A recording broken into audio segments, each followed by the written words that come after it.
नमस्कार, मैं पंकज कुमार। ये पटना का मुसल्लहपुर हाट है। यहाँ पैदल चलना भी मुश्किल है। संयुक्त राष्ट्र जनसंख्या कोष की जारी रिपोर्ट के अनुसार भारत की अनुमानित जनसंख्या 144 करोड़ हो चुकी है। अगले 77 साल में भारत की आबादी दोगुनी हो जाएगी। भारत अब आबादी के मामले में दुनिया में पहले नंबर पे है। 142.5 करोड़ की आबादी के साथ चीन दुनिया में दूसरे नंबर पर है।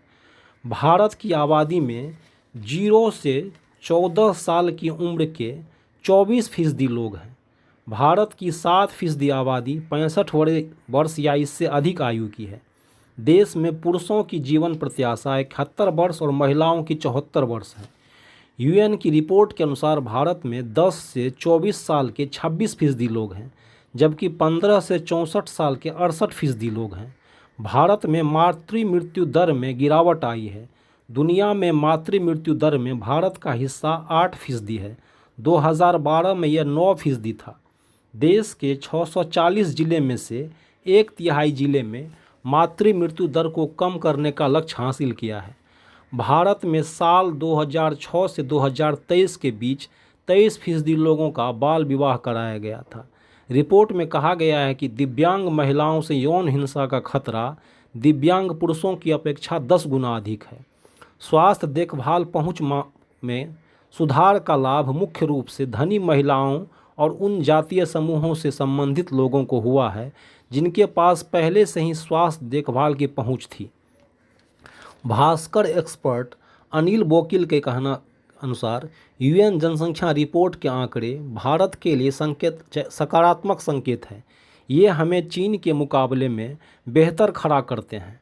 आर्थिक रूप से भारत का मुकाबला अब चीन के साथ है, इसलिए भी ये आंकड़े चीन से तुलना में हमारे पक्ष में नज़र आते हैं। आबादी को 5 आयु वर्गों में बांटा गया है। इनमें सभी आयु वर्गों में भारत की सकारात्मक बढ़त हासिल है। सबसे अहम 10 से 24 साल वाले आयु वर्ग के लोग हैं। इस आयु वर्ग वाले भारत की आबादी का 26% है, जबकि इसी आयु वर्ग में चीन की आबादी महज 18% है। भारत को इस आयु वर्ग में 8% की बढ़त हासिल है। इसका सबसे बड़ा असर सर्विस सेक्टर की ग्रोथ पर पड़ने वाला है। भारत की जीडीपी का 66% हिस्सा अभी सर्विस सेक्टर से आता है।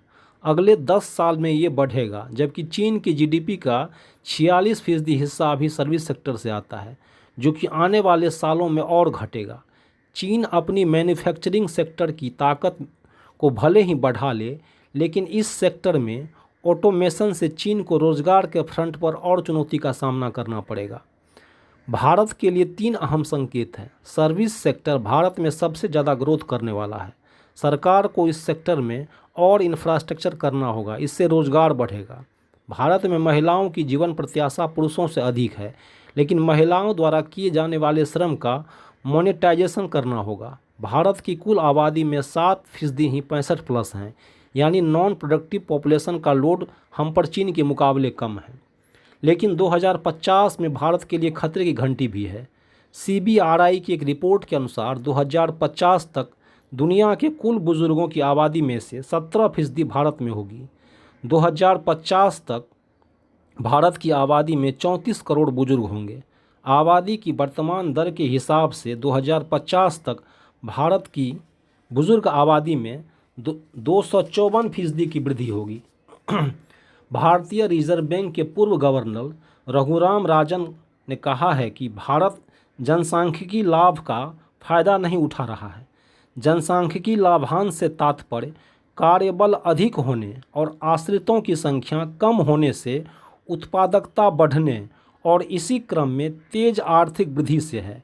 राजन ने इस बात पर जोर दिया है कि मानव पूंजी में सुधार और उसके कौशल को बढ़ाने पर ध्यान देने की ज़रूरत है। राजन ने जॉर्ज वाशिंगटन विश्वविद्यालय में 2047 तक भारत को एक उन्नत अर्थव्यवस्था बनाना, इसके लिए क्या करना होगा विषय पर चर्चा में कहा, मुझे लगता है कि हम इसके जनसांख्यिकी लाभ के बीच में हैं, लेकिन समस्या यह है कि हम उनका फ़ायदा नहीं उठा रहे हैं। उन्होंने कहा, इसलिए मैंने कहा 6% वृद्धि। अगर आप सोचते हैं कि अभी हम इसी स्थिति में हैं, तो सकल घरेलू उत्पाद के आंकड़े से गड़बड़ी को दूर कर लें। यह 6% जनसांख्यिकी लाभांश में ही है। यह उससे काफ़ी कम है, जहां चीन और कोरिया तब थे जब उन्होंने अपना जनसांख्यिकी लाभ का फ़ायदा हासिल कर लिया था। डेमोग्राफिक डिविडेंड के लाभ को हम गंवा रहे हैं। विस्थापन और बंद होते एमएसएमई के चलते युवा आबादी पर्याप्त मात्रा में रोजगार नहीं पा रहे हैं। इसे मुफ्त राशन, मनरेगा और नियमित रोजगार से ही संतोष करना पड़ रहा है। क्या हम अपने जनसांख्यिकी लाभ को गंवा देंगे? इन्हीं सब का नतीजा है कि न केवल अपराधों में बढ़ोतरी हो रही है, बल्कि समाज में नशाखोरी और हिंसक व्यवहार में भी इजाफा हुआ है। विस्थापन और बंद होती एमएसएमई के चलते देश की युवा आबादी पर्याप्त मात्रा में रोजगार नहीं पा रही है। इसे मुफ्त राशन, मनरेगा और अनियमित रोजगार से ही संतोष करना पड़ रहा है। तो क्या हम अपने जनसांख्यिकी लाभ को गंवा देंगे? समय आ गया है कि हम इस पर गंभीरता से विचार करें, और यह किसी एक के बूते का बात नहीं है। इसके लिए समाज, उद्योग जगत, नीति निर्माता सभी को मिलकर गैर राजनीतिक दृष्टिकोण से काम करना होगा। अर्थशास्त्री प्रोफेसर अरुण कुमार कहते हैं कि वह 1970 का दशक था जब दुनिया की आबादी 4 अरब के आंकड़े को पार किया था।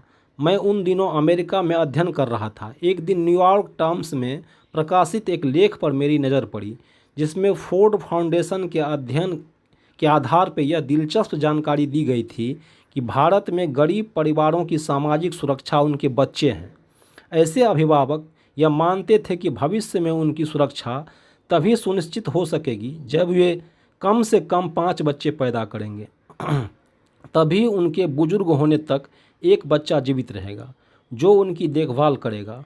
चूँकि उन दिनों कई बच्चे जन्म के तुरंत बाद मर जाते थे, इसलिए अधिक बच्चे पैदा करना आम आदत बन गई थी।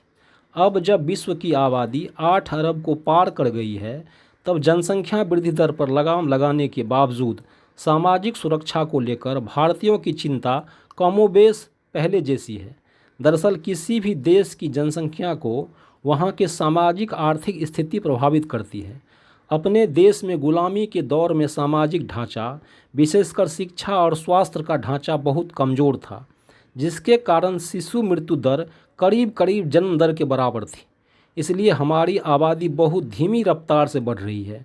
मगर आज़ादी मिलने के बाद सरकारों ने सामाजिक ढांचे पर खासा ध्यान दिया, जिससे शिशु मृत्यु दर में गिरावट आई, पर जन्म दर बरकरार रही। नतीजा यह हुआ कि जनसंख्या करीब 2.5% की दर से सालाना बढ़ने लगी। तथ्य यह है कि भारत की आर्थिक स्थिति बेशक तेज़ी से बदली है, मगर सामाजिक सोच धीमी गति से बदलती है, क्योंकि उस पर इतिहास हावी रहता है। भारत में भी जनसंख्या वृद्धि को लेकर पुरानी सोच कायम रही, जिसके कारण आपातकाल के समय ज़बरदस्ती से जनसंख्या नियंत्रण के प्रयास शुरू हुए। इससे आवाम की तरफ से तेज प्रतिक्रिया हुई और आपातकाल खत्म होने के बाद लोग इसी दिशा में बढ़ चले कि बच्चा पैदा करने के मामले में राष्ट्र कोई दखल नहीं करेगा। मगर जैसे जैसे हमारे सामाजिक आर्थिक स्थिति अच्छी होती गई और शिक्षा का प्रचार प्रसार बढ़ा, हमारी आबादी प्रतिस्थापन दर प्रति महिला 2.1 बच्चे पर आ गई।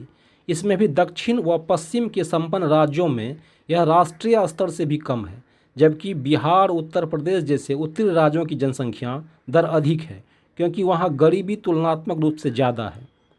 जाहिर है आने वाले दिनों में दक्षिण व पश्चिम के सूबों की आबादी उत्तर के राज्यों की तुलना में घटती जाएगी, जिसके अपने ही खतरे हैं। विशेषकर संघवाद पर इसका नकारात्मक असर पड़ सकता है, क्योंकि हमारे यहाँ निर्वाचन क्षेत्र की संख्या आबादी के अनुपात में तय होती है। दुनिया की तस्वीर भी इससे अलग नहीं है। विकसित देशों में आबादी या तो स्थिर है या घट रही है, जबकि विकासशील देशों में बढ़ोतरी दिख रही है। हालांकि इसका एक अन्य पहलू भी है, डिपेंडेंसी रेशियो यानी निर्भरता अनुपात।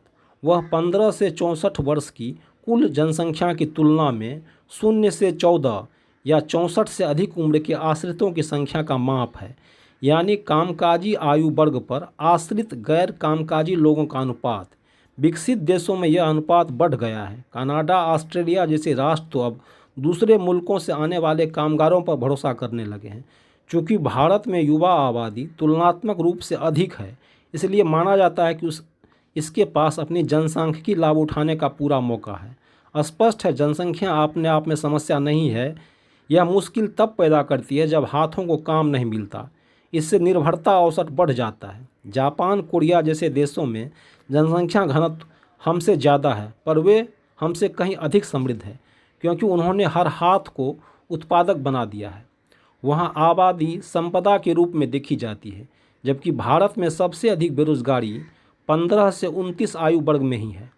पिछले महीने जारी पॉपुल्स कमीशन की अध्ययन रिपोर्ट में, जिसकी अध्यक्षता मैं कर रहा था, हमने पाया कि देश में 4 तरह की बेरोजगारी है। पहला, ढूंढने के बावजूद काम न मिल पाने वाले लोगों की। दूसरी, जिन्हें निराश होकर काम ढूंढना बंद कर दिया है या जो जॉब मार्केट में नहीं है। तीसरा वर्ग है अंडर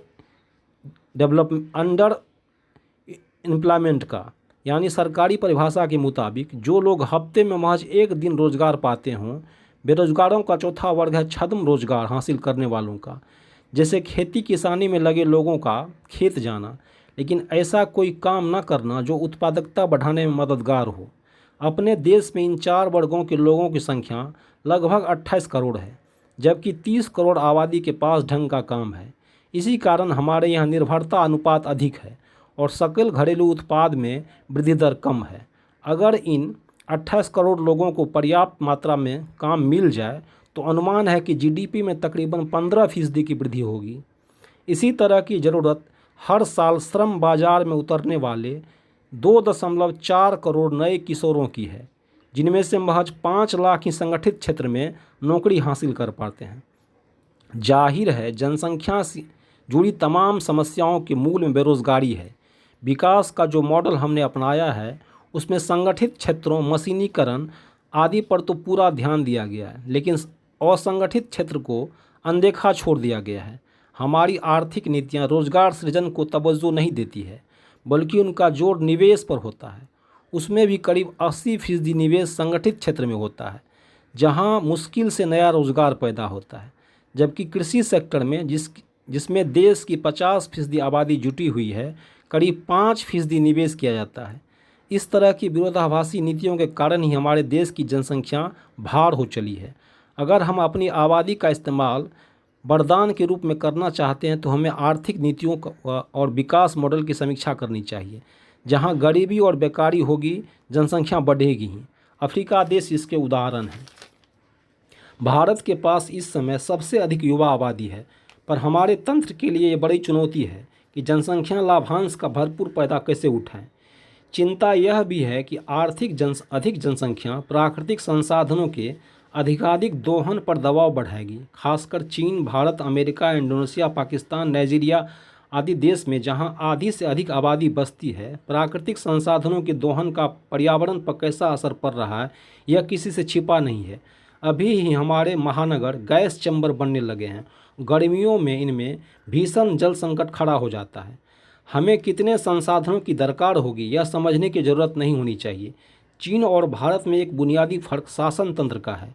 भारत समेत दुनिया के तमाम लोकतंत्रों को जिस आर्थिक विषमता से जूझना पड़ रहा है, वह उसके लिए कई तरह के सामाजिक चुनौतियां खड़ी कर रही है। यही वजह है कि अमेरिका जैसे विकसित देश में अब आर्थिक संतुलन को लेकर गंभीर विमर्श हो गया है। इसलिए मानव सभ्यता के विकास का वास्तविक जश्न हम तभी मना सकेंगे जब पर्यावरण के साथ संतुलन बिठाते हुए समाज के हाशिए के लोगों को बुनियादी सुविधाएं मुहैया कराने में समर्थ हो सकें। विश्व बैंक के अनुसार भारत में बेरोजगारी दर 2018 में 26.4% थी। 2019 में यह 22.9% थी। 2020 में 30.9% और 2021 में 23.9%, 2022 में 23.2% थी। विश्व बैंक के पूर्व चीफ इकोनॉमिस्ट कौशिक बसु ने 2022 में ही दावा किया था कि भारत में 24% बेरोजगारी है। यह दर दुनिया में सबसे अधिक है। भारतीय रिजर्व बैंक के पूर्व गवर्नर डी सुब्बाराव ने कहा है कि 2029 तक तीसरी सबसे बड़ी अर्थव्यवस्था बनने की स्थिति में भारत है। भारत एक गरीब देश बना रह सकता है बावजूद इसके, लिहाजा इस बात पर खुशी मनाने का कोई कारण नहीं है।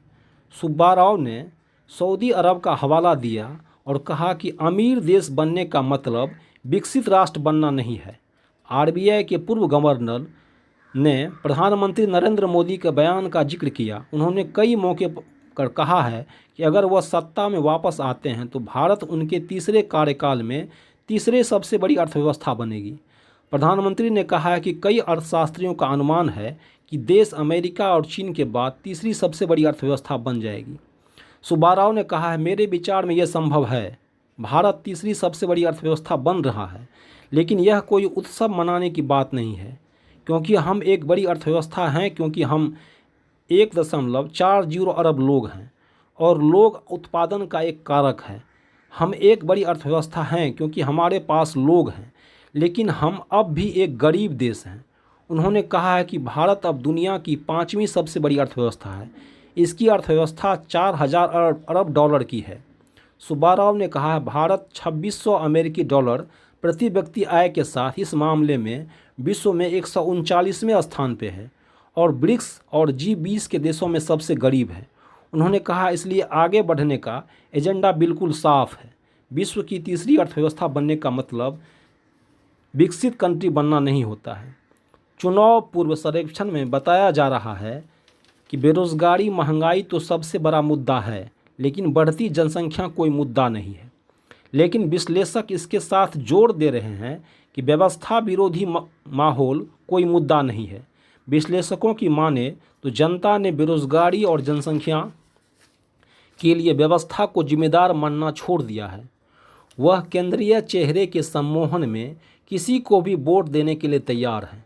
सत्ता किसी भी काल, किसी भी सोच की हो, वह अपनी जीत सुनिश्चित करना चाहती है। लेकिन जब चुनाव में व्यवस्था विरोध शब्द को ही खारिज करने लगे तो जनता को सावधान हो जाना चाहिए। व्यवस्था को तो जंगल भी खारिज नहीं करता है, फिर यह तो लोकतंत्र है। चुनाव या तो व्यवस्था को रहने देने के लिए या बदल देने के लिए होते हैं, व्यवस्था विहीन होने के लिए नहीं। चुनाव में व्यवस्था और विरोध को ही खारिज कर देंगे तो फिर लोकतंत्र किस बात का। और अंत में रॉबर्ट फ्रॉस्ट की कविता, जिसे हरिवंश राय बच्चन ने हिंदी अनुवाद किया है, गहन सघन मनमोहन बनतरु मुझको आज बुलाते हैं, किंतु किए जो वादे मैंने मुझे याद आ जाते हैं। अभी कहाँ आराम बदा, यह मूक निमंत्रण छलना है, अरे अभी तो मिलो मुझको चलना है। आप देख रहे हैं पंकज का संवाद। नमस्कार, मैं पंकज कुमार।